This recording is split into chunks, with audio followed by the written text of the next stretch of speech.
Sennacherib, king of Assyria. Isaiah 37. Sennacherib was the king of Assyria and the son of Sargon II. Austin Henry Layard discovered his palace in 1847 in the city of Nineveh, the Assyrian capital. Inscribed in cuneiform on the colossal sculptures in the doorway of his throne room was Sennacherib's own account of his siege of Jerusalem. The Iraq Department of Antiquities has worked to preserve the site and named it as the Sennacherib Palace Site Museum. Wall reliefs from Sennacherib's palace can be viewed online at the British Museum's official website. Sennacherib's prism, also known as Taylor's prism, is a hexagonal baked clay prism containing 6 paragraphs of cuneiform written in the Akkadian language.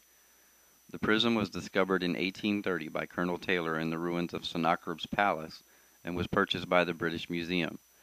The text was translated by Daniel David Lukenbill of the University of Chicago Press in 1924.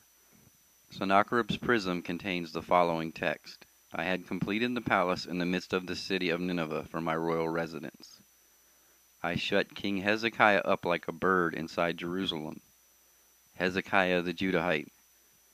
The siege of Jerusalem by Sennacherib is documented in 3 books of the Bible, 2 Kings, 2 Chronicles, and Isaiah. Now it came to pass in the 14th year of King Hezekiah that Sennacherib king of Assyria came up against all the defenced cities of Judah and took them.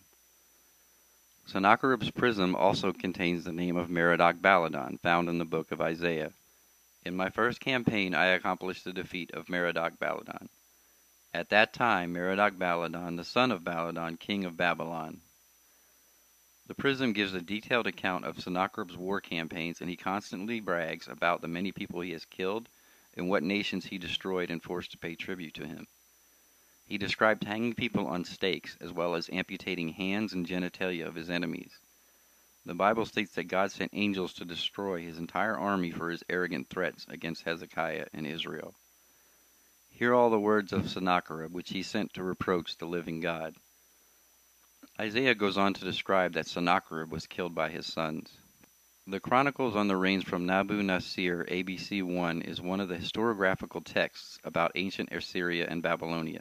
Line 35 reads, On the 20th day of the month Tebetu, Sennacherib, king of Assyria, was killed by his son in a rebellion. The historical evidence proves that King Sennacherib's existence and his palace at Nineveh.